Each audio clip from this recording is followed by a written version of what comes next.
سلام كما يصنحوا فتواتن كبراتن تخاتلت دبي تي في نسعى زدالنا لكم حصرتن وانا زيناتات جنالكم قريبنا لنا كتكاتلونا عدمناي كاندي ارستنتوتاتهم كنفلم ቅዱስ ሲኖዶስ ኦርቶዶክስ ተዋሕዶ ቤተክርስቲያን ትግራይ ሎማ አንተ በዘካየደው ህጹጽ ጉባኤ ብፁዕ አቡነ ሰላማ ናብቲ ጉባኤ ከያአቱ ከም ዝገበረ ተገሊጹ ዲፕሎማሰኛታትን መሻርክት ሀገራትን አንጸላሊን ዘሎ ማዕነዋይ ኩናት አምምካን ህጹጽ ጉምቲ ኩሰድ ይግባእ ክብል ውድብ ህዝባዊ ወያነ ሓርነት ትግራይ ህወሓት ጸዊዑ ኤርትራ ንሕማም ኢቦላ ንምክልኻል ሓይሊ ዕማም አቂማም ብሽክሌተኛ አማኑኤል ተክለመድህን ኣብ ሳልሳይ መድረኽ ዙር ሞሪሺዮስ ራብዓይ ደረጃ በመሓዝ ብሉጽ ውጽኢት አመዝጊቡ ኣብ ዋንጫ ዓለም 2026 ቋጽራ ፈረንጂ ዘይሳተፋ ዓበይቲ ሃገራውያን ጋንታታት ተፈሊጠን ናብ ዝርዝሩ ሰጊርና ኣለና ምስዕለታዊ ዜናታት ቢንያም ሓድሽ ሰናይ ምክትታል ቅዱስ ሲኖዶስ ኦርቶዶክስ ተዋሕዶ ቤተክርስቲያን ትግራይ ሎማዓንቲ ኣብ ዘካየደው ህጹጽ ጉባኤ ብፁዕ አቡነ ሰላማ ናብቲ ጉባኤ ከያአቱ ከም ዝኸልከለ ተሓቢሩ እቲ ኣብ ልዕሊ ብፁዕ አቡነ ሰላማ ዝተፈጸመ ክልከላ ሽርሒ ዝተመልኦ ምዃኑ ዝሓበሩ ፍልፍላት ሓበሬታና ንመንበረ ሰላማ ዘይምጥን ተግባር ክብሉ ገሊጾሞም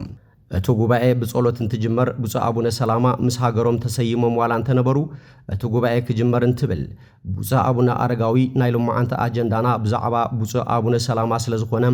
ብፁዕ አቡነ ሰላማ ይውፁ ከም ዝበሉ ዝተገለጸ ኮይኑ ካልኦት ቦታት ድማ እንድሕርቲ አጀንዳ ብዛዕባ አቡነ ሰላማ ኮይኑ እቲ ጉዳይ ኣብ ዘየለዎ ክርአ ስለ ዝግበር ንምንታይ ኢኹም ዓዲምኩሞም ይብሉ አቡነ ሰላማ ተማሳሊ እንድሕር ውፃእ ዝበሃል ኮይነ ንምንታይ ቀደሙ ዓዲምኩምኒ ይብሉ ዝኾነ ኮይኑ ግን ብፁዕ አቡነ ሰላማ እሺሎም ምስ ወዳእኹም ውሳነኹም ክጽበየ ኢሎም ወጽዮም ከም ዝኸዱ ዝረኸብናይ ሓበሬታ ኣመላኺቱ ደሓረቶም ካልኦት ብፁዓን ኣቦታት ተመያይጦም ምስ ወድኡ ካብ መንጎም ክልተ ጳጳሳት ናብ አቡነ ሰላማ ብምኻድ ንዑ ተሳተፉ ይብልዎም ብፁዕ አቡነ ሰላማ ድማ ካብ መፈለምቱ ኣብ ዘይተመያየጥ ኩሉ አጀንዳን ጉባኤን ክሳተፍ ኣይክእልን ኢሎም መሊሶምሎም ድሕሪኡቶም ክልተ ኣቦታት ዳግማይ ጻውዒት ዝሓዘት ደብዳቤ ሂቦሞም ከም ዝኸዱ ሓቢሮም በዚ ድማ ብፁዕ አቡነ ሰላማ ኣብቲ ጉባኤ ሙሉእ ብሙሉእ ከይሳተፉ ከም ዝተገበረ ዝረኸብናይ ሓበሬታ ኣመላኺቱ እዚ ሽርሕ ድማ በዓሎም ዮም ኣብዮም ብዝብል ምኽንያት ነቶም ብፁዕ አቦና ንምእጋድን ንምብራር ንዝተገበረ ሽርሒ ክብሉ እቶም ፍልፍላት ሓበሬታና ንደደቢት ሚድያ ገሊጾም ብተወሳኺ ገለ ኣቦታት ሃይማኖት ኣብ አዲስ አበባ ዝርከብን መንበረ ሰላማን ክሕመስን ክፈርስን ብዙሕ ጻዕርታት ምስ ዝገብር ዘሎ ሰሎሞን አብርሃ ዝበሃል ኣባል ማሕበረ ቅዱሳን ብተደጋጋሚ ከም ዝራኸቡን መምርሒ ከም ዝቕበሉን ዝረኸብናዮ ጎናዊ ሓበሬታ ኣመላኺቱ ናይዚ መረጋገፂ ድማ እቲ ጉባኤ ክጅመር ከሎ ኩሎም ኣቦታት ሞባይል ስልኮም ከዓጹ ዋላ መምርሒ እንተወረደ ናብ ብፁዕ አቡነ ሰላማ ዝበጽሐ ደብዳቤ ቀዲሙ እቲ ሰሎሞን አብርሃ ዝበሃል ኣብ ማሕበራዊ ሚድያ ከም ዝለጠፎ ተዓዘብቲ ይዛረቡ ኣብ ልዕሊ ሓቀኛ ኣቦ ብፁዕ አቡነ ሰላማ ጉጅላዊ ጥቕዓት ይፍጸም ኣሎ እዚ ድማ ቅንዕና ዘለዎ ይኮነን ብፁዕ አቡነ ሰላማ ንሓቂ እዮም ተቓሊሶም ዝበልዎን ድማ ኣብ ባይታ ብመረዳእታ ብጽንዓት ዝተረጋገጸን እተን ዘለዕልዎን ነጥብታት እውን ቤተ ክርስቲያን ንኽትዕሪ ብጸደቐ ሕጊ ቤተ ክርስቲያን ንገዛእ ክልተ ሰለስተ መሃያን ሓላፍነትን ደው ይበል ትካላዊ ብዝኾነ መንገድን በቲ ዝጸደቐ ሕገ ቤተ ክርስቲያንን ንገዛእ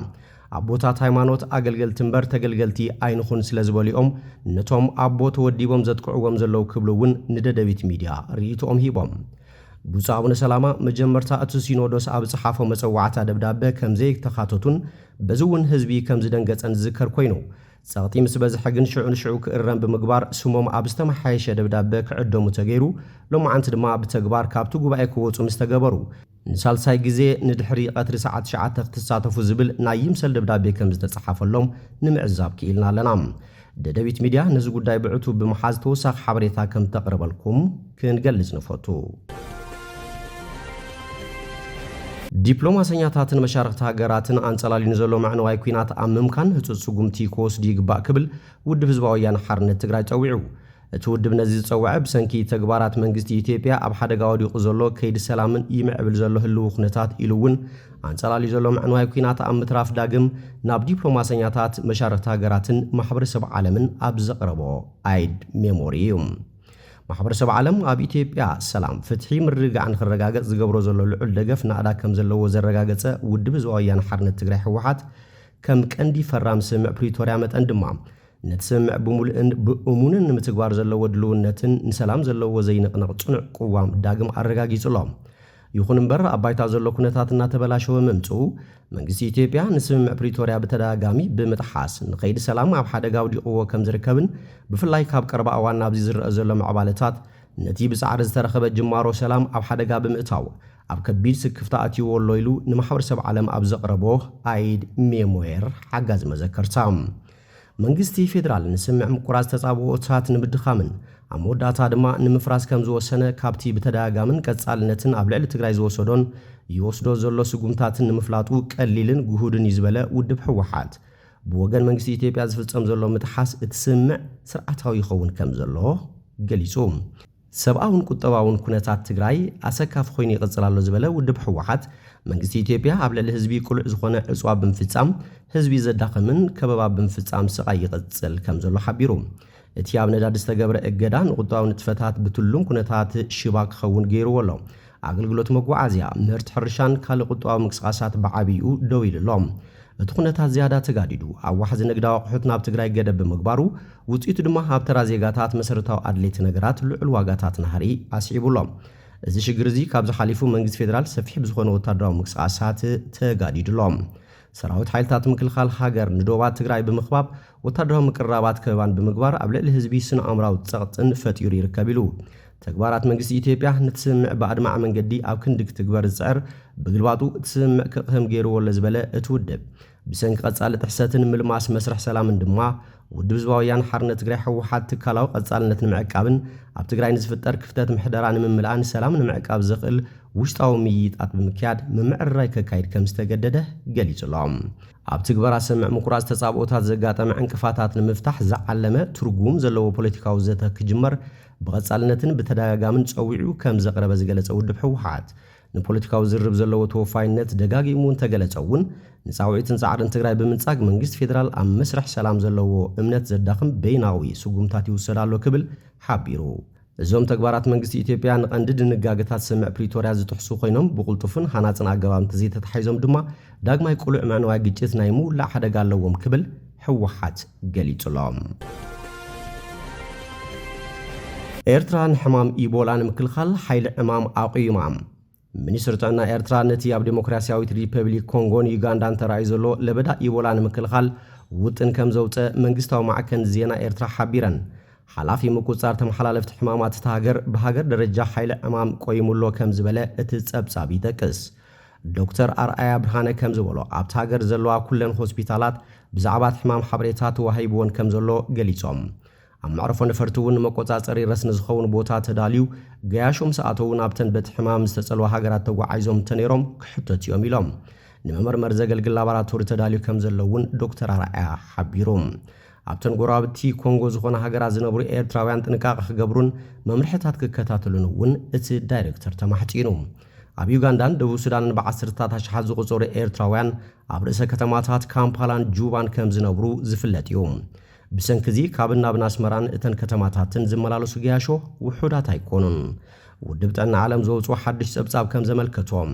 መጠን ሞትን መልከፍትን ካብቲ ኣቐዲሙ ዝተሓበረ ዝተሓተ ኮይኑ ምጽንሑ ተስፋ ሂቡሎም ብመሰረት ዝተኻየደ መጽናዕቲ ኣብዚ ናይ ሕጂ ለብዒ ክሳብ ሶኒ 1 ሰነ ቋጽራ ፈረንጂ ኣብ ዝነበረ እዋን ጥራይ 60 ሰባት በቲ ሕማም ከም ዝሞቱ ክረጋገጽ እንከሎ ብድምሩ 344 በቲ ቫይረስ ከም ዝተለኽፉ ሰመዚ ጥዕና ዲሞክራቲክ ሪፐብሊክ ኮንጎ ኣፍሊጦም ተለኺፎም ከይኾኑ ዝተጠርጠሩ 116 ካልኦት ድማ ምክትታል ይግበራሎም ኣሎ ብወገን ዩጋንዳ ድማ ቁጥሪ ዝተለኽፉ ናብ 15 ክብል እንከሎ መጠን ሞት ካብ ሓደ ሰብ ኣይሓለፈን ውድብ ጥዕና ዓለም በቲ ሕማም ዓለም ለኻዊ ህፁፅ ሓደጋ ፐብሊክ ሄልዝ ኢመርጀንሲ ኦፍ ኢንተርናሽናል ኮንሰርን ምዃኑ ድሕሪ ምዕዋጅ ንምቁፅጻሩ ሓያል ጻዕርታት የካይድ ከም ዘሎ ዝፍለጥ እዩ ንፈርማ እዋን ኣብ 1976 ኣብ ዛየር ናይ ሕጂ ዲሞክራቲክ ሪፐብሊክ ኮንጎ ዝተቐልቀለ ኢቦላ ካብ መንካዕ ቅንፍዝን ካልኦት ዓሌታት ኣህባይን ብዝተበገሰ ቫይረስ ዝስዕብ ምዃኑ እዩ ዝእመን ውድብ ጥዕና ዓለም ከም ዝብሎ በቲ ሕማም ዝተለኽፉ ሰባት ክሞቱ ዘለዎ ተኽእሎ 50 ሚእታዊት እዩ ቅድሚ ሕጂ ከም ዝተረኣየ ለበዳታት እቲ ሕማም መጠን ተኽእሎ ሞት ካብ 25 ሚእታዊት ክሳብ 9 ሚእታዊት በፂሑ ነይሩ እቲ ቫይረስ ካብ ሰብ ወይ እቶም እንስሳት ብዝወፅእ ከም ደምን ቀልቀልን ዝበሉ ፈሰስቲ ብምትንኻፍ ከም ዝመሓላለፍ ዝፍለጥ እዩ። ስለዚ ጽሬት ኣካላት መስተይን መብልዕን ኣቑሑት ሽቓቕ ምንጻፋት ዓራታትን ወዘተ ወሳኒ ምዃኖም እዮም ሰሙያ ጥዕና ዝምዕዱ። ትግራይ ብሽክሌተኛ ኣማኑኤል ተኽለመድህን ኣብ ሳልሳይ መድረኽ ዙር ሞሪሸስ 4ይ ደረጃ ብምሓዝ ብሉፅ ውፅኢት ኣመዝጊቡ። ሳልሳይ መድረኽ ዙር ሞሪሸስ 2026 ቋፅራ ፈረንጂ 125 ኪሎ ሜትር ርሕቀት ዝሸፈነ ውድድር ተኻይዱ ብዓወት ተቐዳዳማይ አንቶኒ ሓቢ ተዛዚሙ። ንጋንታ ኣማኒ ዝወከለ ትግራዋይ ኣማኑኤል ተኽለመድህን ካብቲ ተዓዋቲ ብ10 ሴኮንድ ጥራሕ ድሒሩ ብምእታው 4ይ ደረጃ ሒዙ ብምውዳእ ብሉፅ ውፅኢት ኣመዝጊቡሎ። ንኣልጀርያዊት ጋንታ ማዳር ወኪሉ ዝወዳደር ዘሎ ካልእ ትግራዋይ ቡዛይሁ ተስፍኡ ድማ መበል 39 ደረጃ ሒዙ ውድድሩ ዛዚሙ።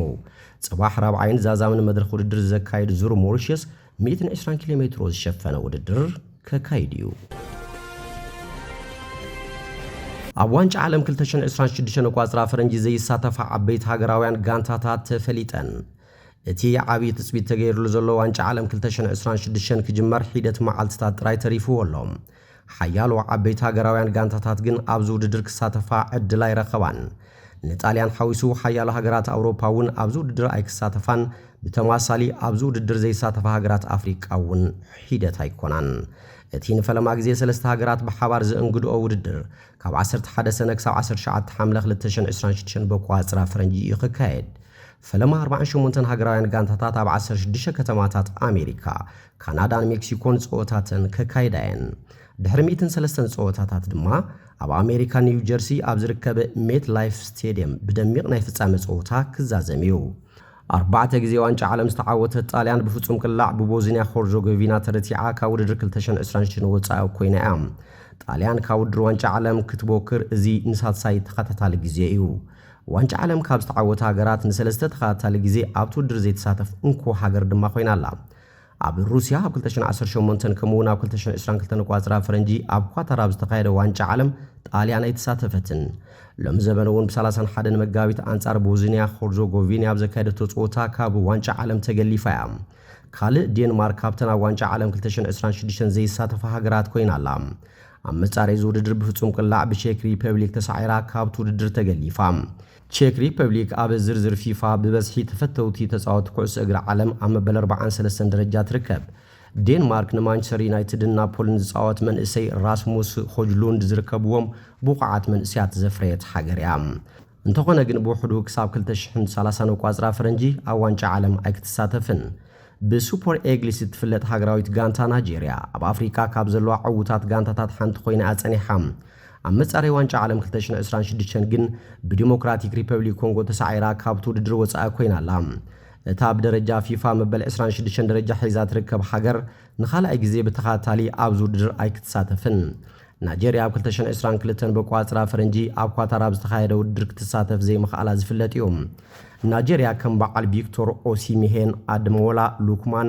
አሌክስ ኢዎቢ፣ ካልሲቪን ባሲ፣ ሳሙኤል ቺኩዌዝ ዝኣመሰሉ ተፃወቲ ኣፍርያ እያ። ኣጥቃዓይ ፖላንድ ሮበርት ሌቫንዶውስኪ ምስ ሃገራዊት ጋንታ ኣብ ዋንጫ ዓለም ንምስታፍ እዚ ናይ መወዳእታ ዕድሉ ነይሩ። እንተኾነ ፖላንድ ካብ ውድድር ዋንጫ ዓለም 2026 ወፃኢ ኮይና ኣላ። ሩስያ ኣብ ዋንጫ ዓለም 2026 ካብ ዘይሳተፋ ዓበይቲ ሃገራት እውን እያ። እቲ ሃገር ኣብ 2022 ኣብ ልዕሊ ዩክሬን ወራር ምክያዳ ስዒቡ ካብ ኩሉ ውድድራት ፊፋን ኣውሮፓን ተኣጊዳ ነይራ። ሩስያ ነዚ እገዳ ብዝምልከት ናብ ቤት ፍርዲ ስፖርቲ ይግባይ ኢላ ነይራ እንተኾነ ግን ኣይተዓወተትሉን። እታ ዋንጫ ዓለም 2018 ዘእንገደት ሃገር እቲ እገዳ መዓዝ ከም ዝለዓለላ እውን ኣይፍለጥን። እምበር ክስፍትዋትን ክቡራትን ተኸታተልቲ ደደቢት ቲቪ ነሰዓት ዘዳልናልኩም ዜናታት ነዚኦም ይመስሉ። ስለ ትምክህታልኩም ኣመስጊና ብኻልኦት ሳብ ንራኸብ ሰሰናይ ናዕኩም።